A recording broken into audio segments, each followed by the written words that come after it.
तो दोस्तों स्वागत है आपका आपके अपने चैनल ऋतिक की पाठशाला में। तो आज की वीडियो में बेसिकली हम बात करने वाले होंगे कि टाइप्स ऑफ इन्वेस्टमेंट यानी निवेश कितने प्रकार का होता है। तो चलिए दोस्तों वीडियो को स्टार्ट करते हैं। तो दोस्तों बेसिकली निवेश दो प्रकार का होता है। पहला होता है आपका फिक्स इन्वेस्टमेंट और दूसरा होता है आपका इन्वेंट्री इन्वेस्टमेंट। फिक्स इन्वेस्टमेंट मतलब स्थिर निवेश और इन्वेंट्री इन्वेस्टमेंट मतलब माल सूची का निवेश या माल सूची में निवेश। तो दोस्तों स्टार्ट करते हैं सबसे पहले फिक्स इन्वेस्टमेंट से, यानी स्थिर निवेश क्या होता है ये जानेंगे। और साथ ही अगर कोई कंपनी फिक्स एसेट में इन्वेस्टमेंट करती है तो उससे उसको क्या लाभ यानी उसके क्या इंपॉर्टेंस या फिर क्या उसके सिग्निफिकेंस होंगे उसके बारे में भी पढ़ते हैं। तो सबसे पहले देखते हैं कि फिक्स इन्वेस्टमेंट बेसिकली होती क्या है। तो fix investment refers to increase the stock of fix assets during an accounting year. Expenditure of the producer on the purchase of fixed assets or capital goods causes fixed investment। यानी स्थिर निवेश से अभिप्राय एक लेखा वर्ष के दौरान उत्पादकों द्वारा स्थिर परिसंपत्तियों में होने वाली वृद्धि से है।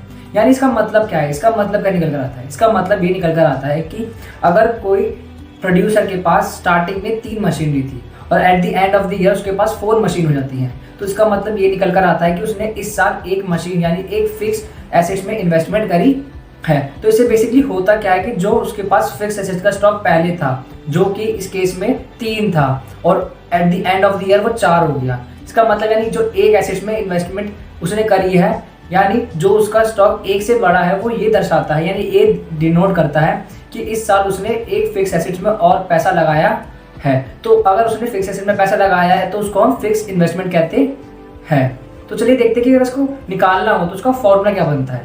तो फिक्स एसेट का एक सिंपल सा फॉर्मूला होता है निकालने का, stock with the producer at the end of the year minus stock with the producer at the beginning of the year. यानी कि उत्पादनकर्ता के पास आखिरी में कितना स्टॉक है माइनस कर देंगे एक उत्पादनकर्ता के पास शुरुआत में कितना था। जैसे इस केस में एंडिंग में 4 स्टॉक था यानी 4 मशीनरी थी और स्टार्टिंग में 3 थी, तो जो माइनस करेंगे तो 1 निकल कर आएगा। वो 1 ये डिनोट कर रहा होगा कि एक उत्पादनकर्ता ने यानी प्रोड्यूसर ने इस साल एक फिक्स एसेट में पैसा और लगाया है, तो उसी को हम फिक्स इन्वेस्टमेंट यानी स्थिर निवेश कहते हैं। तो चलिए अब देखते हैं कि उसकी इंपॉर्टेंस क्या है कि अगर एक उत्पादनकर्ता ने स्थिर परिसंपत्तियों में निवेश करा है तो उसके पीछे उसका कुछ ना कुछ तो लॉजिक रहा होगा या फिर उसका कुछ ना कुछ मोटिव रहा होगा उसके पीछे। तो चलिए देखते हैं उसको फायदा क्या हो रहा है यानी उसकी सिग्निफिकेंस क्या।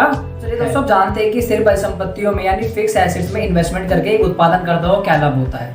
तो सबसे पहला लाभ निकल कर the capacity of the production of the producer, यानी ये उत्पादनकर्ता की उत्पादन क्षमता को बढ़ा देता है। कैसे कि मान लीजिए अगर उत्पादनकर्ता के पास 3 मशीनरी है तो अगर वो एक मशीन और ऐड कर लेगा तो वो ज्यादा प्रोड्यूस कर पाएगा। तो इससे बेसिकली हुआ क्या कि उसकी प्रोडक्शन की कैपेसिटी क्या हो गई, बढ़ गई। निकल कर आता है higher and higher level of output in the economy. तो बेसिकली होगा क्या, जब उसकी प्रोडक्शन कैपेसिटी बढ़ेगी तो वो देश में ज्यादा आउटपुट बना पाएगा। आउटपुट मतलब ज्यादा प्रोड्यूस कर पाएगा। अब ज्यादा प्रोड्यूस करेगा तो बेसिकली उससे होगा क्या, जब वो ज्यादा प्रोड्यूस करेगा तो इससे बेसिकली देश की जीडीपी की ग्रोथ होगी। अब जीडीपी की ग्रोथ कैसे होगी, यानी देश में जीडीपी की समृद्धि होगी। अब जीडीपी समृद्धि होती क्या है, तो बेसिकली एक देश के अंदर जितने भी गुड्स से सर्विस बनते हैं अगर उसकी हम वैल्यू को ऐड कर दें, मान लीजिए एक देश में एक चाय वाला है जो केवल 5 चाय बनाता है और 10 रुपए की चाय एक बेचता है, तो उस देश की जीडीपी कितने रुपए होगी, 50 रुपए। क्यों, क्योंकि जीडीपी का मतलब ही है कि एक देश के अंदर कितनी भी गुड्स एंड सर्विसेज बनी है यानी जितनी भी गुड्स एंड सर्विसेज बनी है अगर उसकी मॉनेटरी वैल्यू को ऐड कर दिया जाए तो वो जीडीपी कहलाता है।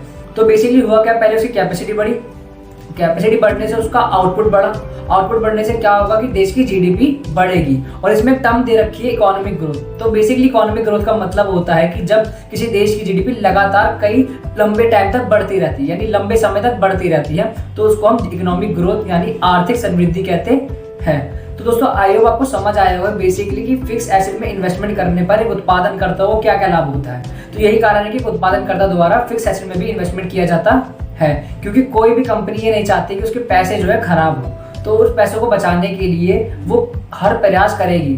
तो यही कारण है कि अगर वो एक फिक्स एसेट में भी पैसा लगा रही है तो वो कहीं ना कहीं ये देखकर लगाएगी कि उसको लाभ होगा भी या नहीं। अगर उसको लाभ वहां नहीं होगा तो वहां वो पैसा नहीं लगाएगी। नहीं तो वीडियो को लाइक करो, चैनल पे नए हो तो चैनल को सब्सक्राइब करना ना भूले। मिलते हैं आपसे अपनी अगली वीडियो में, जब तक के लिए सीखते रहिए, सिखाते रहिए।